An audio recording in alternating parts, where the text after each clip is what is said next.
This topic on Ekadasi, we are specifically going to be speaking about its relevance to our Pujari departments, because Ekadasi in itself is a big topic.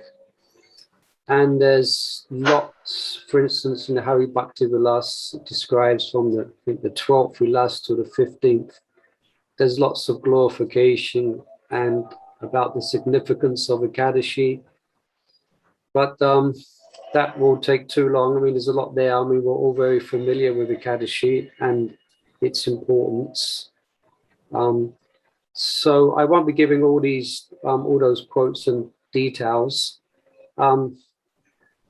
So we're going to have as I said, look at its practical application as it applies to, at least from my experience. So, I mean, I can't say I know everything about Ekadasi. I'm sure there'll be lots of questions. So I've kept this presentation quite short and leaving time for your questions on the subject. And I might not be able to answer all the questions. What I will present here is just my experience here in London over the years and Ekadasi and what we do in our particular Pujari department. So I hope it's of interest. There's one thing which I think most ISKCON temples follow of what I have seen, and that's the dressing of the deities in, say, either pink or red, like that. I mean, as we know, there is each of the days is governed by a particular planet, and it's signified by a specific color. So I know most temples in the West, they don't follow this exactly for different logistical reasons, but at least they follow the Ekadasi day. So here's a picture of Radha Vandana. This is on the last Ekadasi. And I also was listening to some wonderful lectures recently by Indradyumna Swami Maharaj, who's speaking about the worship of Radha Govinda by Rupa Goswami. And he mentions there that every Ekadasi, there was a festival. And specifically, what Rupa Goswami would do in the Radha Govinda temples is that the temple will be lit up with various lamps at the windows and on top of the temple. So just to highlight that, I thought that was very interesting, that Ekadasi was a festival for the worship of Radha Govinda. And incidentally, as a side point, it was those lights that the envious Muslim ruler saw from a distance and then decided to dismantle the temple. But that's another subject. The main point is I thought that was of interest. So that's, I think most temples, they will follow that. And so getting down to the details, often for head pujaris, Ekadasi can be quite confusing, where practically, I mean, over the years, practically speaking, I think perhaps not every Ekadasi, but it's regular that I get people telling me about what should be done and what should not be done on Ekadasi. And there's something new every Ekadasi. So sometimes it can be quite bewildering, you know. So that's why I'm kind of guessing there might be a few questions here. So for example, you know, over and above, you know, obviously we don't take grains, but sometimes we may hear also that you shouldn't take eggplant, shouldn't be cooked, tomatoes, broccoli, bell pepper. Even I've heard sometimes also Karela, Loki, drumsticks. So here we have spinach and cauliflower, banana, flour. And also, I've also heard sometimes as well that all leafy vegetables, such as spinach, salad, cabbage, etc. Also curry leaves as well. I've heard a few comments upon that, etc. cannot be taken. Yeah. Also, other spices, you will, if you look online, Ekadasi, you will see some will say you cannot use certain spices, sesame seeds, hing, fenugreek, mustard seeds, tamarind, anyway, and and the list goes on. Yeah. So our conclusion actually of our safe ground is to follow what Prabhupada gave us. And Prabhupada specifically kept it quite simple. In other words, no food grains or pulses. So that's what we follow in our Pujari department here. And in case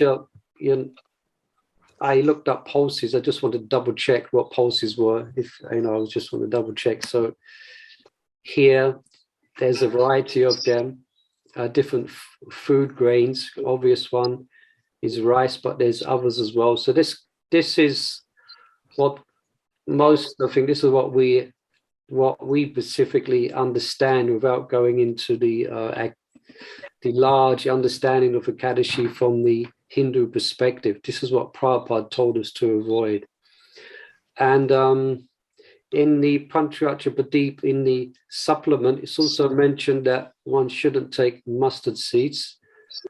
So we don't do that. We haven't done that. So we avoid that as well. And some practical considerations. It can be a challenge for the cook because we understand. I mean, I had some quotes here, but it would take too long to show them. But we understand that Vishnu Tattva do not follow Ekadasi. And Lord Chaitanya, in the mood of a devotee, also, then he will follow Ekadasi. Going one pastime in the mood of, in his mood of the Lord, he did take grains, but that was in his mood of being the Lord. But he gave specific instructions to his mother to follow Ekadasi, and so we follow Ekadasi. So on the altar, for example, we have Radha Krishna deities, we have Jagannath Baladev Subhadra, we have Gaunitai, and also we offer a plate to Srila Prabhupada. So we have 4 plates of bhoga that's offered. So the challenge for the cook then is to, or what's difficult for the cook is to, at the same time, cook a complete Ekadasi offering, and at the same time, a non-Ekadasi offering, because we've got 2 plates which should be Ekadasi and 2 plates that should not be Ekadasi. I hope you're following this. I think some of you might also be dealing with a similar thing. So what we do here, and as far as I've understood, most Pujari departments do, is that the cook will cook an Ekadasi offering. So all the plates will have no grains. But for Radha Krishna, like here, for example, and a Jagannath, the cook will make some grains, and that will be put by the side of the plate. I mean, that's how we do it here. So is that clear? So we take it, so it makes it much easier for the cook, especially if you're trying to make 2, an Ekadasi offering and a non-Ekadasi offering in the same kitchen at the same time, is quite very difficult. So some temples might be doing that, but that's what we do here. That's what I came into, and that's what we follow here. So is that clear? Yeah, the challenge for the cook. So we make a separate bowl of grains. Yeah. Another little tip as well is this is a small tip, but it's good in the sense that we don't want to waste any grains. And so the grains that are offered, then we save them for the next day, to be taken. And so the person who's transferring the prasad has to be careful. So they're put separately. No, so what we do is we put it in a sealed container or in a sealed bag. Otherwise, the grains will go hard, and then devotees will be quite, they're quite fussy about what they eat, can be. So they will not want to eat the hard grains, and then eventually the head pujari has to get the karma of sometimes throwing it away. So a small tip: the grains you're keeping, keep them in a sealed container, and they will stay soft for the next day. Yeah. Also, powdered spices, like hing, for example, we should avoid using those because they often can be contaminated with grains. Sometimes I've heard that they make up the volume of turmeric and hing with grains. So generally that's what we do here. We avoid powdered spices. Hing you can buy in its solid form. You can soak it and then you can put it in a grinder, and then you can use the hing.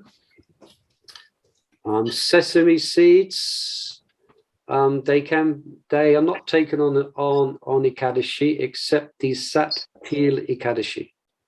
Yeah, often that's a question still asked every time Sat Til Ekadasi comes up. Can we take sesame seeds? Some say yes, some say no. So Sat Til Ekadasi means that day you can take sesame seeds. So you can cook sesame seeds for the Lord. Other than that, we avoid sesame seeds on Ekadasi. Also, we should be aware of the ghee.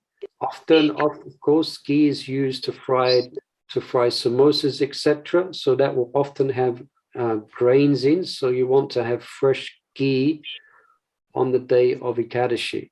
Yeah. So another thing from my experience to look out for as well, that sometimes the cooks may, for one reason or another, may not realize it's Ekadasi. They come in and enthusiastically cook a Raj bhog or a breakfast, and you go to offer it, and it's grain, it's a grain offering. So head pujari, it's good to be aware of that. You can put a sign in the pujari department. What we do specifically is we have an Ekadasi thali, which as far as I know, I might be correct on this, but we use cumin seeds and it's got pepper in there and it's got salt and it's a thali. So we bring that out and I change the ghee and I bring out the samo seeds and the farali flour, which we'll speak about right now in the next slide coming up. Yeah, so we used to many years ago use a variety of flours for Ekadasi.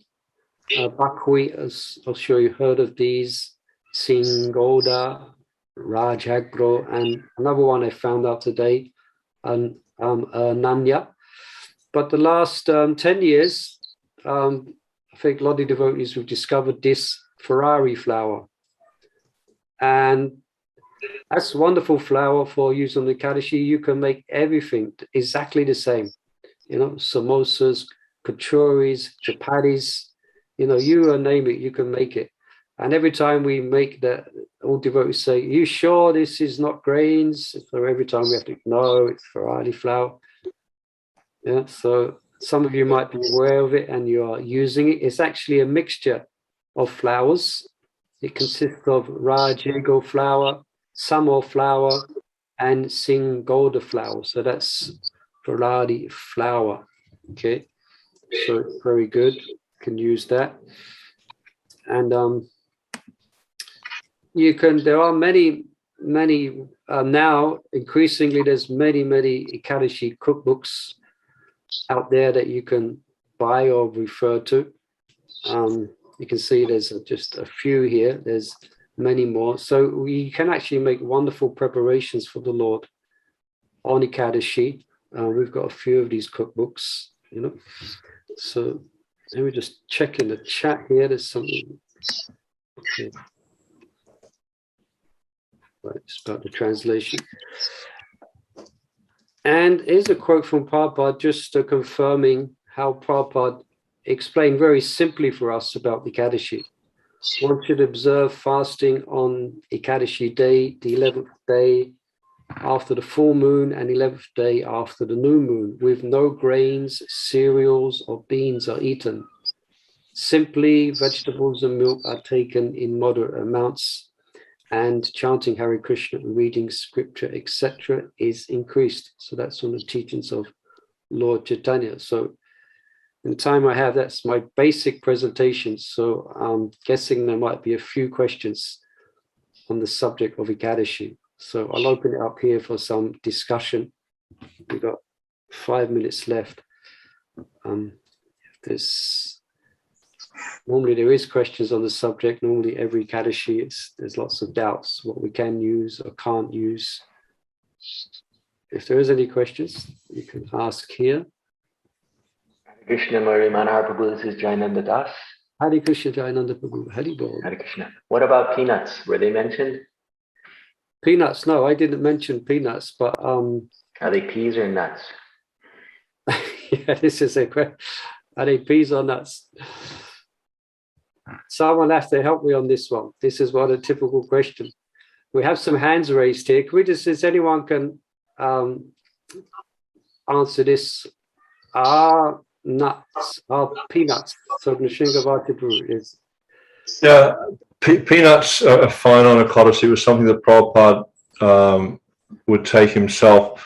My understanding is that generally the things that grow under the ground aren't affected by the things on Ekadasi, like, you know, yeah, that's my understanding of it. Okay, thank you, Nrsimhavati. And Sukanya, Sita Mother, you have your hand raised there. Yes, Prabhu, thank you. Hare Krishna. My question is, because I had this problem on festival days, we were offering many preparations and devotees were freaking out because we were offering grains and sabjis, so they wouldn't take any sabjis because they were saying it was contaminated. But I see that you offer every Ekadashi, you offer a plate of Ekadashi Prasadam and you put grains next to the plate and you offer it. So I just wanted to see if I can tell them, you know, this is what they do in London and it's okay. So therefore on festival days you can eat. Some devotees want to do Anukalpa on, you know, on major festival days, and they wouldn't take anything that has been offered at the same time. So it has become a bit of an issue. Yeah, I mean, festivals, it's generally a bit more difficult. That the example I gave was just on the general days. So, but say we have a festival like Janmashtami, where the breakfast is generally non-grains. So then we will separate, you know, both will be cooked, grain preparations and also non-grain preparations. So they will be kept separate. And devotees, of course, devotees have their particular ways they observe it. Some are very strict, as you said, and then they will not take grains on that day, but some won't be. But we keep it separate, and we know what's going down on the altar, and as it comes up, then we keep the grains separate from the non-grains. This is for festivals. Takes a bit more management, but that's how we manage that. So my example was just on the normal Ekadashi. I wasn't speaking about festivals. Sringavati, you had a comment on this, Viru? Just in relation to that question, one thing also to consider is that on Ekadasi, the grains are described as containing sin, but that's not the case on festivals. Yeah. The idea of following the Ekadasi on the festival is called Anukalpa, which my understanding, it literally means for those who cannot fast. So if you can't fast, the next best thing is not to take grains. But it's not like that there's sin contained in the grains on those days. It's just, you know.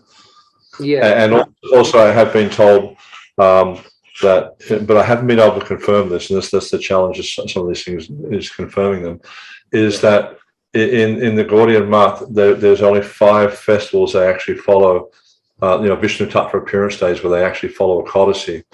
And they're like major festivals such as Gorpanim, Janmashtami, Nrsimha Chattardasi, but I haven't never been able to get like a conclusive list on that, but I have heard that. Yeah, thank you for that, Nrsimhavati. And Korma, Prabhu, I see your hand raised there. I can see Mayapur in the background. Very exciting. Your voice, you need to unmute, Korma, Prabhu. We can't hear you for some reason. Okay, can you hear me now? Yes. Yeah. Okay, so am I right in understanding that you don't offer grains to Lord Chaitanya on Ekadashi? We don't know. You don't? Okay. No, we don't, I think no. in Mayapur we do offer grains to Lord Chaitanya. In some temples, they don't put the peacock feather on Lord Chaitanya. Yeah, In Mayapur, we do put the peacock feather. So I suppose if he's wearing the peacock feather, he's in the mood of Krishna, and therefore he will eat the grains. well, yeah. Here we have peacock feather, and we also don't offer grain. So it's a bit confusing. Yeah, but interesting to hear how you offer grains. I mean, there to Lord Chaitanya, because that's with the idea that he's a supreme Lord. He's a Yes. Vishnu. Because he's wearing the peacock feather. Peacock. Yeah. No. There is a conversation, Prabhupada, I think it was 1972 in Tokyo, and Banu Maharaj was asking Prabhupada questions about that. And then he was talking about Ekadasi, and he was talking about which deities follow Ekadasi and which don't. And then Prabhupada said Guru Garanga not.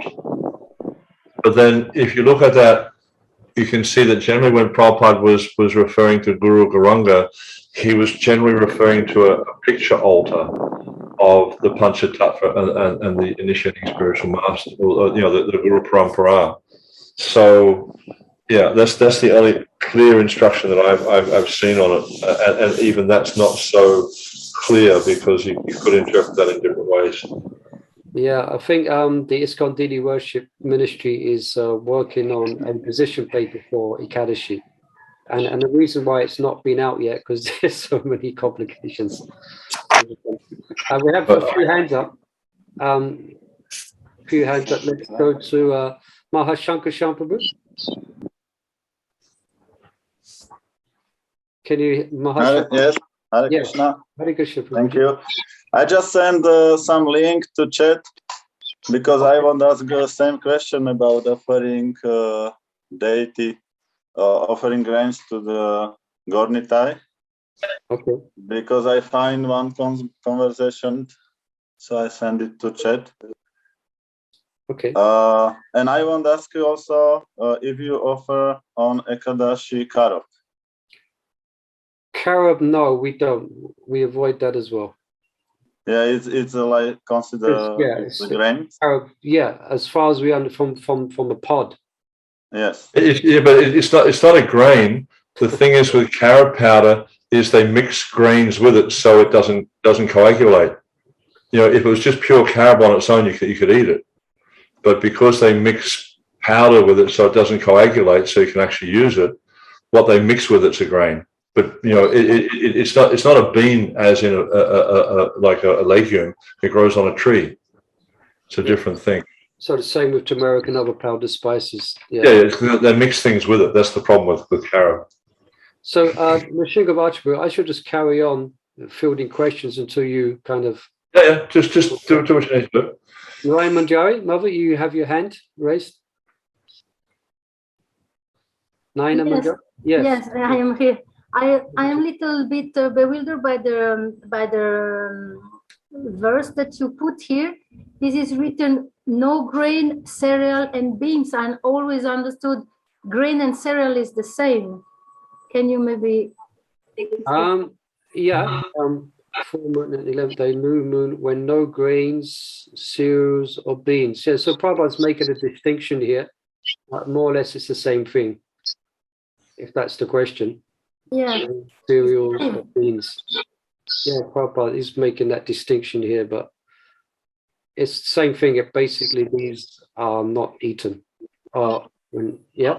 Okay. Exactly.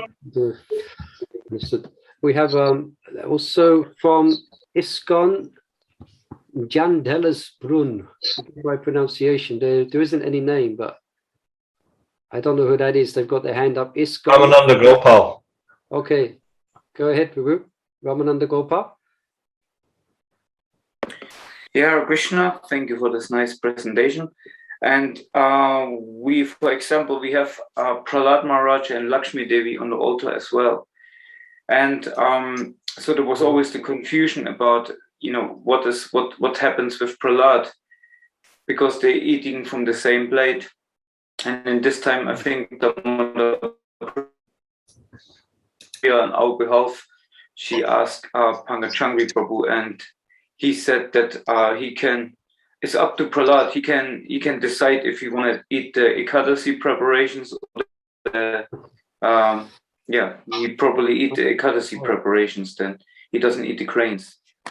Okay, interesting instructions. So then you offer you offer grains and then leave it to Prahlad to make the decision. Yeah, this is what we. Yeah. We Otherwise, we only offer one plate for Raj. Yeah, your voice is breaking up a bit there, but Hello. yeah, otherwise it gets a bit complicated. Yeah, well, being practical as well. I think that's why I put some kind of practical considerations of Ekadashi in the Bajari department.